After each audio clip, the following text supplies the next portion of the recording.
Anne se souvenait de chaque détail de cette soirée du mardi 15 mars. Cette date qui marquerait pour toujours la frontière entre l'avant et l'après. Le bruit de ses clés dans la serrure, le silence inhabituel de la maison, la lumière du couloir qui tremblait légèrement sous l'effet du vent de cette fin d'hiver nantaise. Il était 18h30 et elle rentrait plus tôt que prévu de sa formation pédagogique à Rézé, car l'intervenante avait annulé la dernière session pour cause de migraine. Anne avait pensé faire une surprise à Julien en commandant des sushis de ce restaurant japonais qu'ils aimaient tant, peut-être regarder un film ensemble comme à l'époque où elle croyait encore qu'ils étaient heureux. Elle posa son sac dans l'entrée et retira ses chaussures en sentant sous ses pieds nus le parquet froid de cette maison qu'elle avait acheté avec l'héritage de son père. La maison était silencieuse, beaucoup trop silencieuse pour un soir de semaine ordinaire. La voiture de Julien était garée devant le portail, ce qui signifiait qu'il était là quelque part dans ces 80 mètres carrés qu'il partageait depuis 7 ans. Anne monta les escaliers lentement, sans vraiment comprendre pourquoi son cœur battait déjà plus fort, ni pourquoi ses mains se crispaient sur la rampe en bois. Puis, elle entendit des voix à l'étage. Des murmures d'abord, puis des rires étouffés qui venaient de la salle de bain. La première voix était celle de son mari, cette voix grave qu'elle connaissait par cœur, et qu'elle avait entendu lui dire « Je t'aime » le jour de leur mariage à la mairie de Nantes. La seconde voix, elle l'aurait reconnue entre mille, parce qu'elle avait grandi avec elle et l'avait consolée pendant ses chagrins d'adolescente. C'était celle de Chloé, sa petite sœur de 29 ans. Le cerveau d'Anne refusa de comprendre pendant quelques secondes interminables. Ils discutaient, c'était tout. Peut-être un problème de plomberie, ou peut-être que Chloé était passée à l'improviste et que Julien l'aidait avec quelque chose. Mais le ton n'était pas celui d'une conversation innocente. Il y avait une intimité dans ses voix, une complicité moite et trouble qui glaça Anne jusqu'aux os. Elle s'approcha sans bruit, en retenant son souffle et en sentant ses jambes trembler sous elle. La porte de la salle de bain était entr'ouverte, juste assez pour laisser passer un ray de lumière dorée et ces murmures qui ne mentaient pas. Anne aurait pu pousser la porte immédiatement pour hurler et tout casser, laisser exploser cette rage qui montait déjà dans sa poitrine comme une marée noire. Mais quelque chose en elle choisit une autre voie, quelque chose de froid et de calculé qu'elle ne se connaissait pas. Une lucidité glaciale qui s'imposa à elle avec la force d'une évidence. Elle sortit son téléphone de sa poche, lança l'application caméra et filma. À travers l'entrebâillement, elle voyait tout avec une netteté cauchemardesque. Julien, torse nu, dos contre le lavabo blanc qu'elle avait choisi 3 ans plus tôt. Chloé dans ses bras, ses mains dans ses cheveux bruns, sa bouche contre la sienne. Ils s'embrassaient avec une passion qu'Anne ne reconnaissait pas. Une urgence qu'elle n'avait plus vue chez son mari depuis des mois, ou peut-être des années. Leurs gestes avaient l'aisance de l'habitude, la fluidité terrible de ceux qui ont fait ça souvent, beaucoup trop souvent, qui connaissent le corps de l'autre et n'ont plus besoin de chercher leur marque. Anne filma pendant 30 secondes, qui lui parurent durer une éternité. Puis elle redescendit, une marche après l'autre, dans un silence absolu que seul troublait le battement assourdissant de son propre cœur. Ses jambes tremblaient, mais elle ne tomba pas. Elle se concentra sur chaque pas, sur chaque respiration, sur cette nécessité absolue de ne pas faire de bruit et de ne rien révéler encore. À l'étage, elle entendait maintenant l'eau couler, des rires étouffés, la voix de Julien qui murmurait quelque chose qu'elle ne comprenait pas. Dans la cuisine, Anne s'assit à la table en chêne massif, celle qu'ils avaient achetée ensemble chez un antiquaire de Clisson. Elle regarda la vidéo une fois pour être certaine qu'elle n'avait pas rêvé et que son esprit ne lui jouait pas un tour cruel. Mais non, tout était là, capturé en haute définition, irréfutable et définitif. Elle sentit quelque chose se briser en elle, pas brutalement, mais avec la lenteur méthodique d'une fissure qui se propage dans du verre. Puis elle composa un numéro qu'elle connaissait par cœur. Marc décrocha à la 3e sonnerie. Sa voix était chaleureuse et un peu surprise comme toujours quand elle l'appelait en semaine. Marc, le mari de Chloé depuis 4 ans, son beau-frère, un comptable sérieux et attentionné qui adorait sa femme sans voir qu'elle le trahissait sous son propre toit. Anne prit une grande inspiration avant de parler d'une voix étonnamment calme, presque détachée, comme si elle parlait de quelque chose qui ne la concernait pas vraiment. Tu ferais mieux de venir maintenant, Marc. Quoi? Qu'est-ce qui se passe? Viens, ne pose pas de questions. J'habite rue de la Perverie à Nantes. Tu connais l'adresse. Anne, tu me fais peur. Qu'est-ce que... 15 minutes, pas plus. Elle raccrocha avant qu'il puisse ajouter quoi que ce soit. Les 15 minutes qui suivirent furent les plus longues de sa vie. Elle resta assise à cette table, les mains posées à plat devant elle pour les empêcher de trembler, respirant lentement pour ne pas céder à la nausée qui montait par vagues. À l'étage, l'eau avait cessé de couler et elle entendait des bruits de pas, des portes qui s'ouvraient et se fermaient, la vie qui continuait comme si de rien n'était et comme si le monde n'était pas en train de s'effondrer. Elle ne pleura pas. Pas encore. La douleur viendrait plus tard, elle le savait, quand l'adrénaline retomberait et qu'elle serait seule dans le noir de sa chambre. Pour l'instant, il n'y avait que cette lucidité glaciale, cette détermination nouvelle qui s'imposait à elle avec la force d'une révélation. Elle était Anne, 34 ans, enseignante en primaire, une femme que tout le monde décrivait comme douce et conciliante. Mais ce soir, dans cette cuisine où elle avait préparé 1000 dîners pour un homme qui la trahissait, elle découvrait une autre version d'elle-même qu'elle ne connaissait pas et qui ne tremblait pas. La sonnette retentit exactement 14 minutes après son appel. Anne ouvrit la porte sur Marc qui était essoufflé et inquiet, les clés de voiture encore à la main, le visage marqué par cette confusion de celui qu'on arrache brutalement à sa soirée tranquille. Elle lui tendit son téléphone sans un mot, sans préambule, sans chercher à adoucir le choc. Il valait mieux comme ça, brutal et sans détour. Marc regarda l'écran et appuya sur lecture. Anne vit son visage se décomposer en temps réel. D'abord la confusion, puis la compréhension qui s'infiltrait lentement, puis quelque chose qui ressemblait à de la nausée physique. Il porta une main à sa bouche, tandis que ses yeux restaient fixés sur l'écran même après que la vidéo se fût terminée. Non, non, c'est pas possible. Si. Quand est-ce que... Maintenant. Ils sont à l'étage. Marc releva les yeux vers elle, et Anne vit dans son regard la même colère froide que celle qui l'habitait, cette rage contenue de ceux qui viennent de comprendre que leur vie entière repose sur un mensonge. Ils gravirent les escaliers ensemble, lentement, en silence, chaque marche résonnant comme un glas dans la maison endormie. À chaque pas, Anne sentait son cœur cogner plus fort, mais ses mains ne tremblaient plus. Arrivés sur le palier, ils entendirent des voix qui venaient de la chambre maintenant, des rires légers et insouciants. Puis la voix de Julien claire et détendue qui disait « On a encore 1 heure avant qu'elle rentre ». Marc serra les poings si fort qu'Anne entendit ses jointures craquer. Elle posa la main sur la poignée de la porte de la chambre, prit une grande inspiration qui lui brûla les poumons et ouvrit d'un coup sec. La porte s'ouvrit sur un tableau que ni Anne ni Marc n'oublieraient jamais. Julien et Chloé sursautèrent violemment. Chloé porta une main à sa bouche, en étouffant un cri, tandis que Julien se redressa d'un bond en cherchant frénétiquement quelque chose à dire. N'importe quoi, qui pourrait transformer cette scène en malentendu innocent. Mais il n'y avait rien à dire. Ils étaient là, à moitié habillés sur le lit conjugal, et le silence qui tomba dans la chambre avait le poids d'une condamnation sans appel.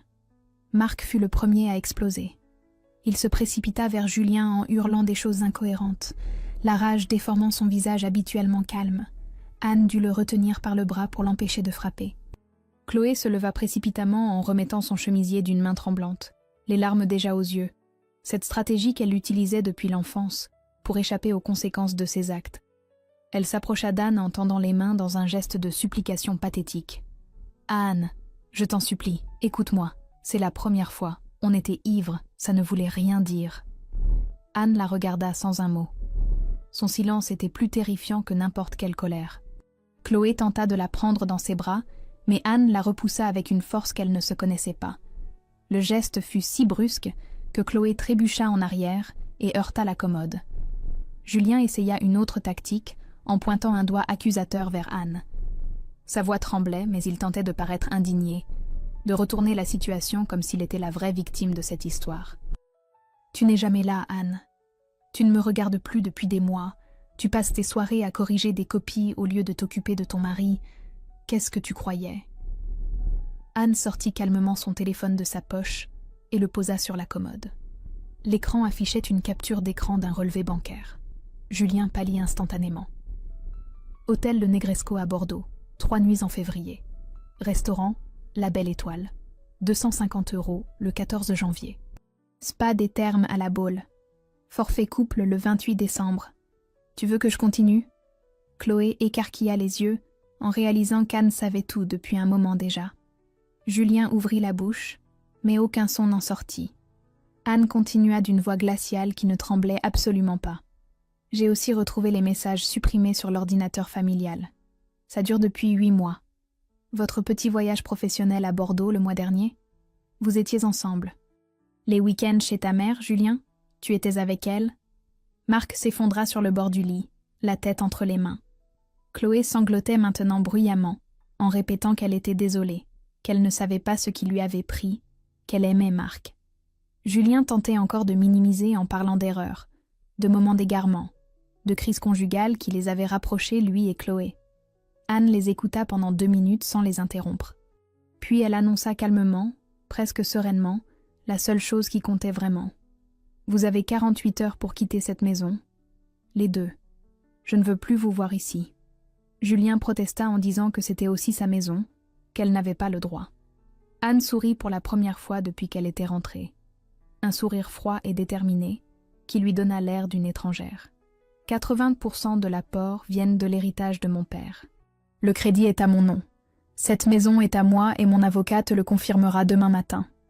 Elle tourna les talons et quitta la chambre sans un regard en arrière. Marc la suivit après avoir lancé à Chloé un regard de dégoût pur. Dans l'escalier, Anne sentit enfin ses jambes faiblir, mais elle se retint à la rampe et continua de descendre. Elle attrapa son sac, ses clés, et sortit dans la nuit froide de mars. Marc resta sur le perron, perdu, ne sachant pas quoi faire ni quoi dire. Anne monta dans sa voiture et démarra sans trembler. Elle roula jusqu'à l'appartement de Léa, sa meilleure amie, qui ouvrit la porte en pyjama avec un regard inquiet. Anne entra, posa son sac, et seulement là, dans le salon de Léa, elle s'effondra enfin. Léa la prit dans ses bras sans poser de questions. Elle comprendrait plus tard. Pour l'instant, elle la laissa pleurer. Le lendemain matin, Anne se réveilla sur le canapé de Léa, avec un mal de tête sourd et les yeux gonflés. Elle avait dormi 3 heures à peine, hantée par des images qu'elle aurait voulu effacer de sa mémoire. Léa lui prépara un café sans poser de questions et s'assit en face d'elle en attendant qu'Anne soit prête à parler. Quand Anne raconta tout, Léa serra les poings si fort que ses jointures blanchirent. Elle ne dit rien pendant un long moment, puis elle attrapa son téléphone et envoya un message rapide avant de le reposer sur la table. « J'ai une amie avocate spécialisée en divorce. Elle peut te recevoir cet après-midi si tu veux. » Anne hocha la tête. Elle n'avait pas prévu d'agir aussi vite, mais quelque chose en elle refusait de rester passive, de laisser Julien et Chloé contrôler le rythme de ce qui allait suivre. À 15 heures, elle était assise dans le cabinet de Maître Verneuil, une femme d'une 50aine d'années au regard perçant qui écouta son histoire sans l'interrompre. Quand Anne lui montra la vidéo, l'avocate hocha lentement la tête, avec une expression qui ressemblait presque à de la satisfaction professionnelle. « Vous avez une preuve d'adultère irréfutable. C'est rare d'avoir quelque chose d'aussi clair. Parlez-moi de la maison. » Anne expliqua que la maison avait été achetée il y a 5 ans, avec l'héritage qu'elle avait reçu après le décès de son père. Julien n'avait financé que 30% de l'apport initial et depuis, c'était elle qui payait l'essentiel des mensualités du crédit. Maître Verneuil prit des notes méthodiquement en posant des questions précises sur les comptes bancaires, les biens communs, les revenus de chacun. Au bout d'1 heure, elle posa son stylo et regarda Anne droit dans les yeux. « Vous obtiendrez la maison, une prestation compensatoire substantielle et les torts exclusifs. Il n'a aucune chance. Le divorce sera prononcé à ses torts et il devra assumer les conséquences financières de ses actes. » Anne sentit quelque chose se dénouer dans sa poitrine. Pour la première fois depuis la veille, elle respira vraiment. Elle signa le mandat de représentation et quitta le cabinet avec un sentiment étrange, mélange de soulagement et de tristesse sourde. En rentrant chez Léa, elle trouva 12 messages de Julien sur son téléphone. Des excuses larmoyantes, des tentatives de négociation, des menaces à peine voilées. Elle les supprima tous sans les lire jusqu'au bout. 3 jours plus tard, Julien reçut la convocation du tribunal et la demande de divorce. Il engagea immédiatement un avocat réputé pour son agressivité, un certain maître du four qui tenta de négocier un arrangement à l'amiable. Anne refusa net. Elle ne voulait rien négocier, rien arranger, rien pardonner. Elle voulait la justice, froide et méthodique, sans compromis ni pitié. Pendant ce temps, Marc avait lui aussi engagé une procédure de divorce contre Chloé. Anne apprit par Léa que leurs parents, Brigitte et François, tentaient désespérément de joindre leurs 2 filles pour arranger les choses en famille. Brigitte laissa plusieurs messages sur le répondeur d'Anne en suppliant de décrocher, de leur donner une chance d'expliquer, de ne pas détruire la famille pour une erreur. Anne effaça ces messages également sans les écouter jusqu'au bout. Un soir, sa mère réussit finalement à la joindre sur son portable professionnel. Brigitte pleurait au téléphone, en disant que Chloé était fragile, qu'elle avait fait une erreur certes, mais qu'elle méritait une seconde chance, que la famille devait rester unie malgré tout. Anne écouta en silence pendant 2 minutes avant d'exploser enfin. « Et moi, maman, votre fille aînée qui a toujours été celle sur qui on compte, celle qui ne fait jamais de vagues, celle qui arrange tout pour tout le monde, je n'existe que quand il faut pardonner. Chloé couche avec mon mari pendant 8 mois, et c'est moi qui dois être compréhensive. » Brigitte balbutia quelque chose sur l'importance du pardon et de la famille, mais Anne raccrocha avant qu'elle puisse finir sa phrase. Elle bloqua le numéro de ses parents sur son téléphone et se sentit étrangement libérée. Ce soir-là, elle reçut un dernier message de Julien qui n'était plus une supplication, mais une menace à peine déguisée. « Tu vas le regretter, Anne. Je te promets que tu vas le regretter. » Elle fit une capture d'écran du message et l'envoya immédiatement à Maître Verneuil. Puis elle éteignit son téléphone et dormit d'un sommeil lourd et sans rêve pour la première fois depuis 1 semaine. Anne retourna vivre dans sa maison 2 semaines après la confrontation. Julien et Chloé avaient finalement quitté les lieux en emportant leurs affaires dans un silence pesant.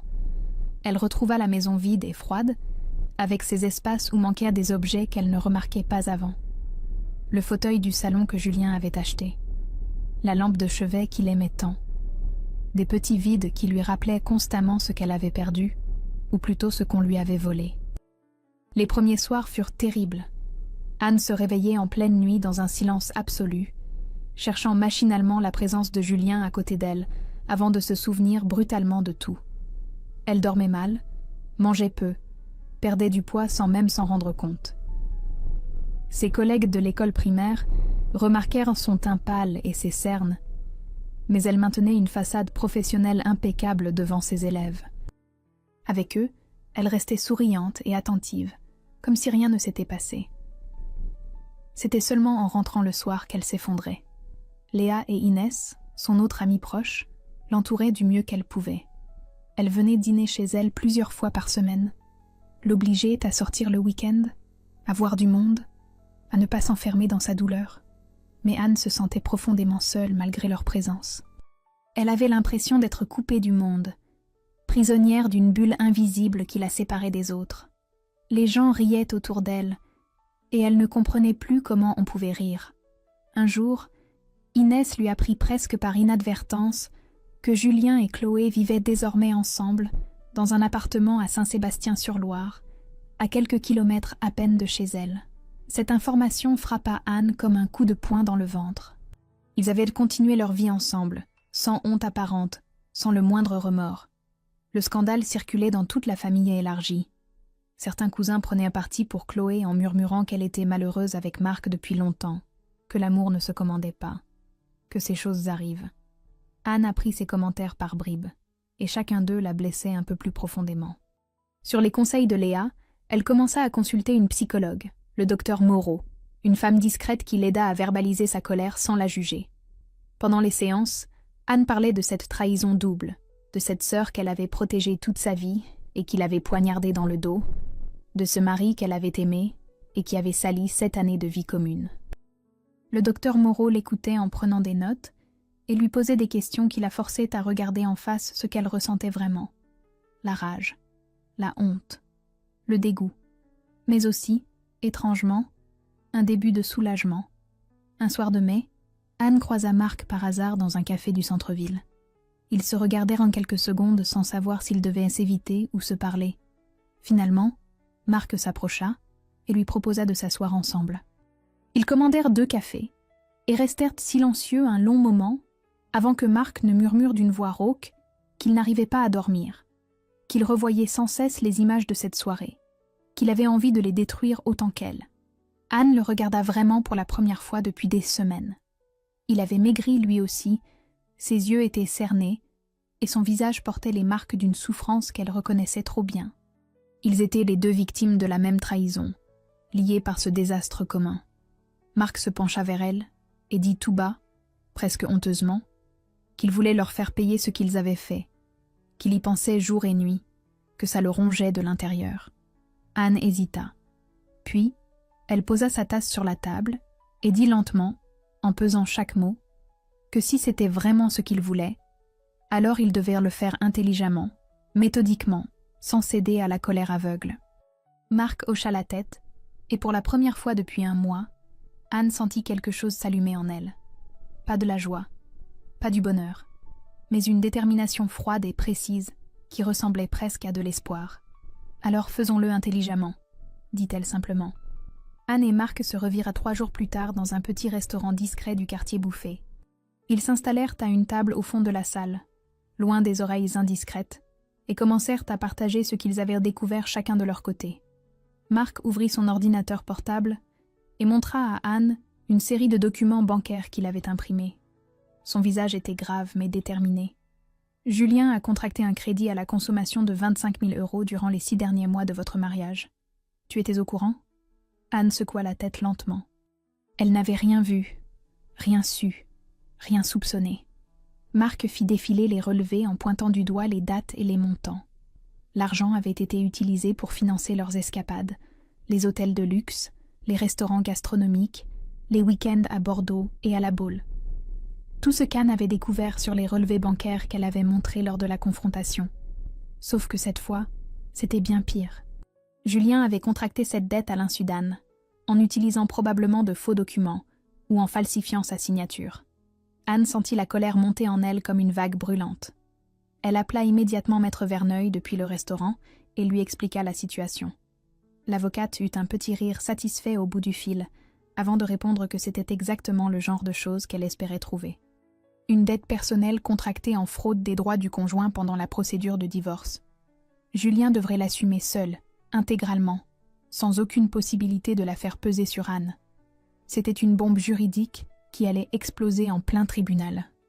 Marc avait lui aussi quelque chose à révéler. Il sortit une clé USB de sa poche et la posa sur la table entre eux.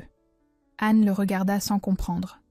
Marc expliqua que Chloé avait sous-déclaré ses revenus de graphiste freelance pendant des années pour payer moins d'impôts et de cotisations sociales. Il avait retrouvé les preuves dans leurs fichiers communs, des factures jamais déclarées, des virements en liquide, des contrats signés sous des pseudonymes. Tout était là, méthodiquement archivé sur cette petite clé USB qui contenait de quoi ruiner la réputation professionnelle de Chloé. « Je vais transmettre ça aux impôts », dit Marc calmement. Anne le regarda longuement avant de hocher la tête. Elle savait que c'était brutal, que Chloé allait être convoquée par l'administration fiscale, qu'elle devrait rembourser des sommes importantes avec des pénalités de retard.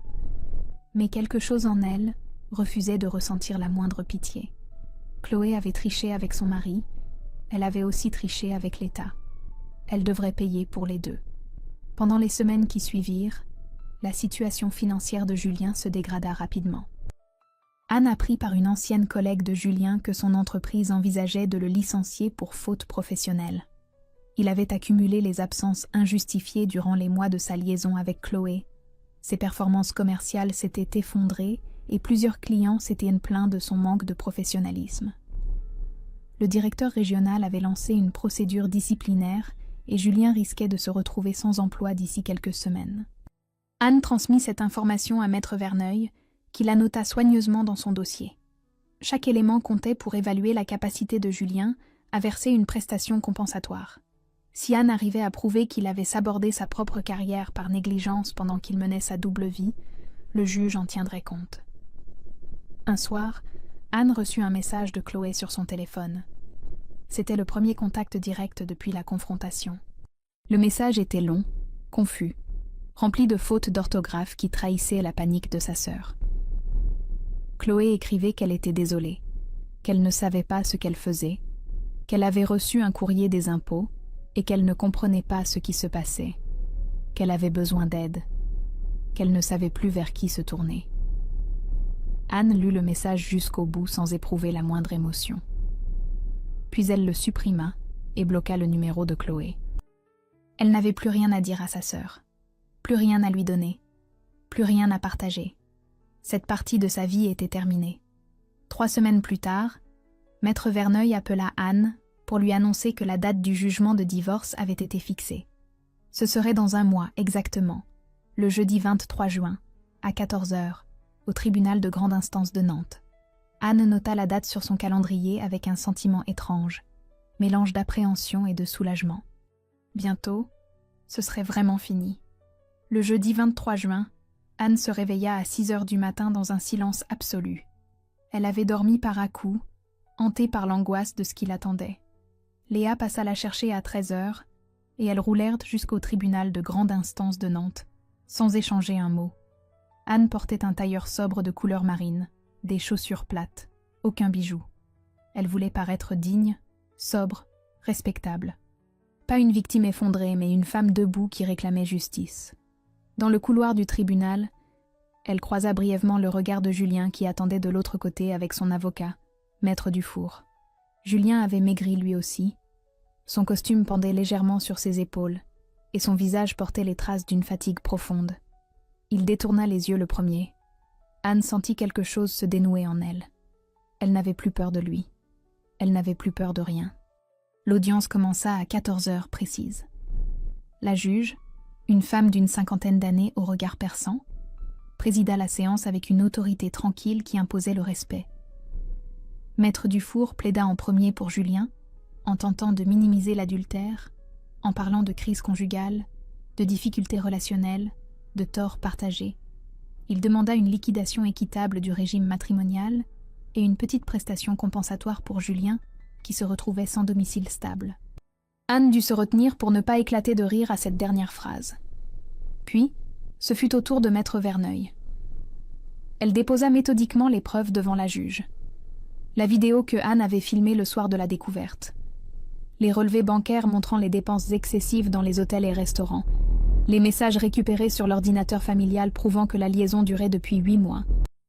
Et surtout, le contrat de crédit à la consommation de 25 000 € que Julien avait contracté à l'insu d'Anne pour financer sa double vie. Maître Dufour tenta de contester en arguant que Julien avait le droit de gérer ses finances, comme il l'entendait, mais Maître Verneuil le coupa net en rappelant que dans le cadre d'un régime de communauté réduite aux acquêts, toute dette contractée pendant le mariage engageait théoriquement les 2 époux, sauf si elle était manifestement frauduleuse ou étrangère aux besoins du ménage. Financer une liaison adultère entrait clairement dans cette catégorie. La juge demanda alors à Julien de s'expliquer. Il se leva péniblement, le visage blême, et tenta de plaider la confusion, l'égarement, la crise de la quarantaine. Il s'excusa maladroitement, en regardant Anne avec des yeux implorants. Anne soutint son regard sans ciller, sans la moindre émotion visible. La juge l'interrompit sèchement, en lui demandant de répondre à la question posée, et non de présenter des excuses qui ne concernaient pas la procédure. Puis ce fut au tour d'Anne de témoigner. Elle se leva calmement, prit place à la barre et raconta les faits avec une précision chirurgicale. Elle décrivit le soir du 15 mars, la découverte, les mensonges, les 8 mois de trahison. Elle parla de la maison achetée avec l'héritage de son père, des mensualités qu'elle payait seule depuis des années, de sa vie professionnelle stable en tant qu'enseignante. Elle ne pleura pas, ne haussa jamais la voix, ne se laissa jamais déborder par l'émotion. Elle exposa simplement les faits avec une dignité qui impressionna visiblement la salle. Quand elle eut terminé, la juge hocha lentement la tête et annonça qu'elle rendrait son jugement dans les 15 jours. L'audience fut levée. Anne sortit du tribunal avec Maître Verneuil, qui lui serra la main en murmurant qu'elle avait été parfaite. Dans le couloir, Anne croisa Chloé qui attendait assise sur un banc, les yeux rouges et gonflés. Chloé se leva comme pour s'approcher, mais Anne passa devant elle sans ralentir, sans un regard, sans un mot. 15 jours plus tard, le jugement tomba. Divorce prononcé aux torts exclusifs de Julien. Anne conservait la maison et tous les biens qu'elle avait financés personnellement. Julien devait lui verser une prestation compensatoire de 40 000 € sur 3 ans. Il assumait seul la dette de 25 000 € contractée pendant le mariage. En lisant le jugement dans le bureau de Maître Verneuil, Anne sentit enfin quelque chose se libérer dans sa poitrine. Elle respira profondément, longuement, comme si elle émergeait après des mois passés sous l'eau. « C'est fini », murmura-t-elle. Maître Verneuil sourit doucement et acquiesça. Oui, c'était vraiment fini. 6 mois passèrent comme dans un rêve étrange. Anne repeint la maison pièce par pièce en choisissant des couleurs qu'elle aimait vraiment, des tons chauds qui n'avaient rien à voir avec le gris et le beige que Julien préférait. Elle changea les meubles du salon, vendit le lit conjugal et en acheta un nouveau, plus petit mais plus confortable. Elle effaça méthodiquement toutes les traces de leur vie commune, jusqu'à ce que la maison redevienne vraiment la sienne. Elle reprit le sport en s'inscrivant à un cours de yoga le mardi soir et à des séances de natation le samedi matin. Son corps se renforça, son sommeil s'améliora, son appétit revint progressivement. Ses collègues de l'école remarquèrent le changement. Anne souriait à nouveau avec ses élèves. Elle plaisantait dans la salle des professeurs. Elle acceptait les invitations à dîner, qu'elle refusait systématiquement quelques mois plus tôt. Léa et Inès organisèrent une soirée pour son 35e anniversaire en octobre, et Anne se surprit à rire vraiment, sans forcer, sans faire semblant. Un week-end de novembre, elle croisa Marc lors du mariage d'un cousin commun à la famille. Ils ne s'étaient pas vus depuis le jugement et se retrouvèrent côte à côte lors du cocktail en début de soirée. Marc avait changé lui aussi. Il avait retrouvé des couleurs, semblait apaisé, presque serein. Ils s'installèrent à une table à l'écart et discutèrent longuement en évitant soigneusement de parler de Julien et Chloé. Marc raconta qu'il avait rencontré quelqu'un, une collègue de son cabinet comptable. Une femme gentille et honnête qui l'avait aidé à tourner la page. Anne sentit une pointe de jalousie fugace, mais sincère. Elle se rendit compte qu'elle aussi voulait ça, cette possibilité de recommencer, de refaire confiance. « Sans toi, je serais restée dans la haine », dit Marc doucement. « Tu m'as aidé à transformer tout ça en quelque chose de constructif. » Anne sourit en haussant les épaules. Elle ne savait pas vraiment si elle avait aidé Marc ou si c'était lui qui l'avait aidé. Peut-être que c'était les deux. Peut-être que leur alliance improbable avait été la seule chose qui leur avait permis de survivre à ce désastre. En fin de soirée, alors qu'elle se dirigeait vers les toilettes, Anne croisa sa mère Brigitte dans le couloir. Elles ne s'étaient pas parlé depuis le jugement, malgré plusieurs tentatives de Brigitte pour renouer le contact. Elles restèrent face à face quelques secondes sans savoir quoi dire. Brigitte ouvrit la bouche, mais Anne secoua la tête doucement et continua son chemin. Ce n'était pas encore le moment. Peut-être que ça ne viendrait jamais. Par Léa, Anne apprit que Julien et Chloé avaient rompu violemment au début de l'automne.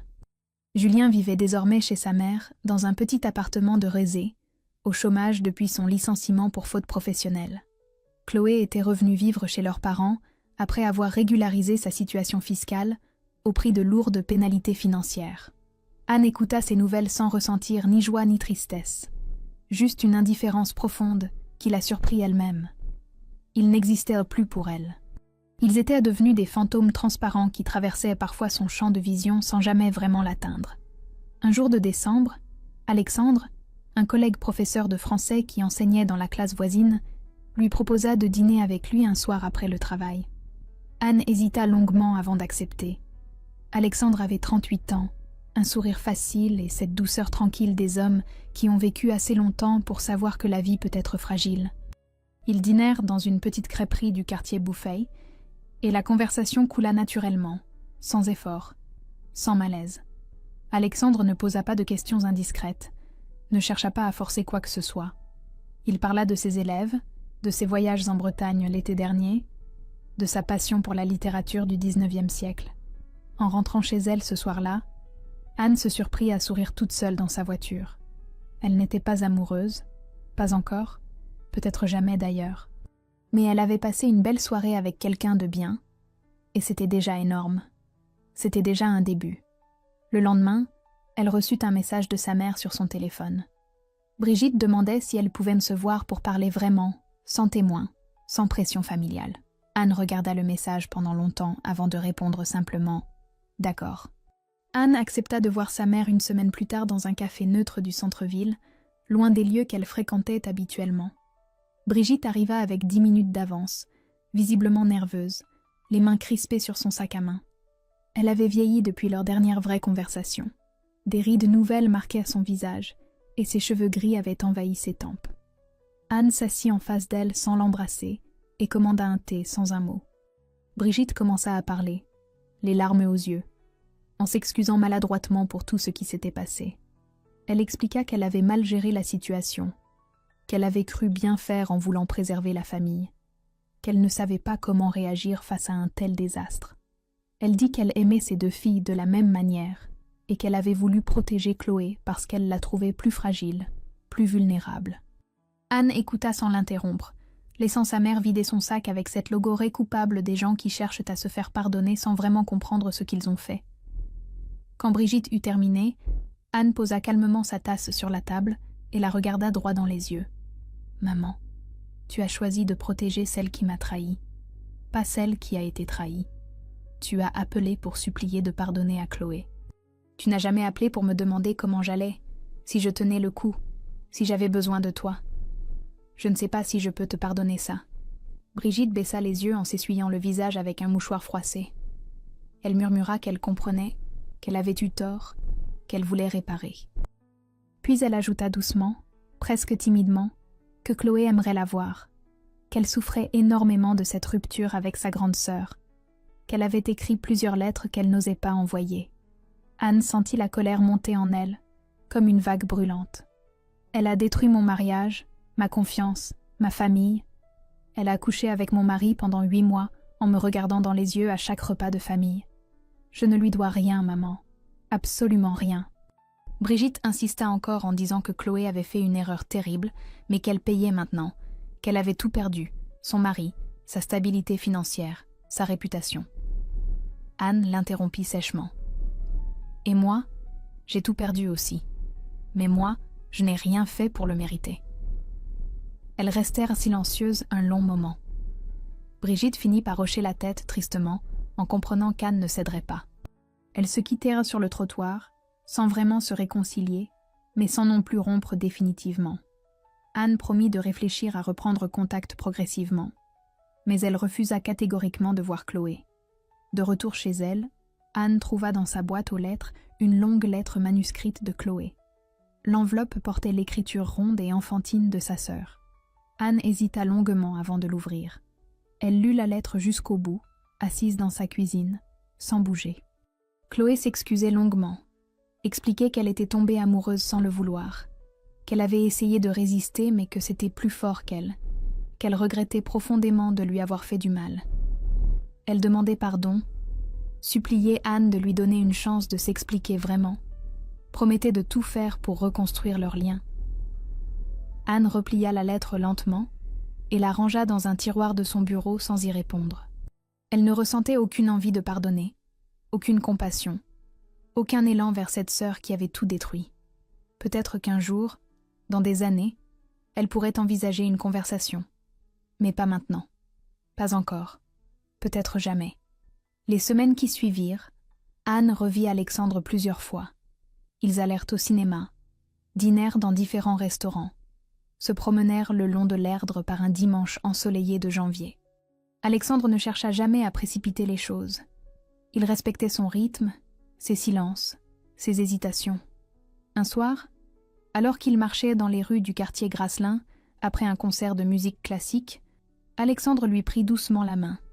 Anne ne la retira pas. Ils continuèrent à marcher ainsi, main dans la main, sans rien dire. Plus tard ce soir-là, alors qu'ils se disaient au revoir devant la voiture d'Anne, Alexandre lui demanda simplement ce qui la rendait heureuse maintenant. Anne réfléchit longuement avant de répondre avec un sourire sincère qu'elle n'avait pas eu depuis longtemps. « Moi, c'est moi qui me rends heureuse maintenant. » 1 an après le divorce, Anne se tenait devant le miroir de sa chambre en ajustant le col de son chemisier blanc. Elle venait d'être nommée directrice adjointe de son école primaire et aujourd'hui était son premier jour officiel dans cette nouvelle fonction. Elle se regarda quelques secondes en souriant doucement. La femme qu'elle voyait dans le miroir n'était plus celle du 15 mars de l'année précédente. Elle était plus forte, plus sereine, plus entière. Elle avait voyagé avec Alexandre durant l'été, D'abord un week-end à La Rochelle, où ils avaient marché pieds nus sur la plage de Châteladon, puis une semaine en Bretagne, où ils avaient exploré les côtes sauvages du Finistère. Leur relation se construisait lentement, prudemment, sans promesses extravagantes ni déclarations enflammées. Juste une tendresse quotidienne qui grandissait tranquillement comme une plante bien arrosée. Anne avait établi une relation distante mais cordiale avec sa mère Brigitte. Elle se voyait une fois par mois pour déjeuner, parlait de choses neutres, évitait soigneusement le sujet de Chloé. Anne voyait son père François plus régulièrement. Il venait parfois dîner chez elle, et ils passaient des soirées agréables à discuter de politique, de littérature, de tout et de rien. François ne parlait jamais de Chloé, sauf pour dire qu'elle allait bien dans son appartement de Vertou, où elle tentait de reconstruire sa vie professionnelle. Le réveillon de Noël approchait, et Brigitte avait insisté pour que toute la famille se réunisse chez elle comme chaque année. Anne avait longuement hésité avant d'accepter en sachant parfaitement que Chloé serait là. Alexandre lui avait demandé si elle voulait qu'il l'accompagne, mais Anne avait refusé gentiment. C'était quelque chose qu'elle devait affronter seule. Le soir du réveillon, Anne arriva chez ses parents à 19h précise. Elle entra dans le salon où déjà une dizaine de membres de la famille discutaient autour du sapin illuminé. Chloé était là, assise dans un coin près de la fenêtre, visiblement mal à l'aise. Quand elle vit Anne entrer, elle se leva précipitamment, les larmes aux yeux, et s'approcha d'elle en murmurant son prénom comme une prière. Anne la regarda longuement sans bouger. Chloé avait changé elle aussi. Elle avait coupé ses cheveux courts, portait un pull ample qui cachait sa maigreur, semblait rongée par une culpabilité qui ne la quittait jamais vraiment. Elle tendit une main tremblante vers Anne en cherchant ses mots. Anne passa devant elle sans ralentir, sans un mot, sans un regard. Elle continua vers la cuisine où sa mère préparait l'apéritif et salua François qui découpait du saumon fumé. Derrière elle, Chloé resta figée au milieu du salon, la main encore tendue dans le vide. Plus tard dans la soirée, François s'approcha d'Anne alors qu'elle se servait un verre de vin blanc et lui dit doucement qu'elle était devenue forte. Anne le corrigea avec un sourire affectueux. « Non, papa, j'ai toujours été forte. J'ai juste arrêté de le cacher pour protéger les autres. » François hocha la tête en posant une main sur son épaule. Il comprenait. Le soir même, Alexandre l'appela pour prendre de ses nouvelles. Anne lui raconta la soirée en expliquant qu'elle avait croisé Chloé sans lui adresser la parole. Alexandre ne jugea pas, ne conseilla pas. Il écouta simplement. Avant de raccrocher, il lui offrit virtuellement un cadeau de Noël qu'il lui remettrait le lendemain, un pendentif en argent qu'il avait choisi pour elle. Anne sentit quelque chose de chaud se répandre dans sa poitrine. Elle était heureuse, vraiment heureuse, pour la première fois depuis si longtemps qu'elle en avait presque oublié la sensation. Ce soir-là, Anne se tint devant la fenêtre de sa maison à Nantes, une tasse de thé fumant à la main. Elle regarda la rue déserte sous la pluie fine de décembre et repensa à cette soirée terrible du 15 mars où tout avait basculé. Elle se souvint de la femme brisée qu'elle avait été, de la colère glaciale qu'il avait portée pendant des mois, de cette reconstruction longue et douloureuse. Elle ne regrettait rien. Elle avait survécu. Elle avait gagné. Pas contre eux. Contre la version d'elle-même qui acceptait l'inacceptable, qui pardonnait l'impardonnable, qui s'effaçait pour que les autres brillent. Cette Anne-là n'existait plus. À sa place se tenait une femme debout, qui choisissait sa vie, ses combats, ses limites. Anne sourit dans la nuit et but une gorgée de thé. Elle n'était plus celle qui pardonne. Elle était celle qui choisit.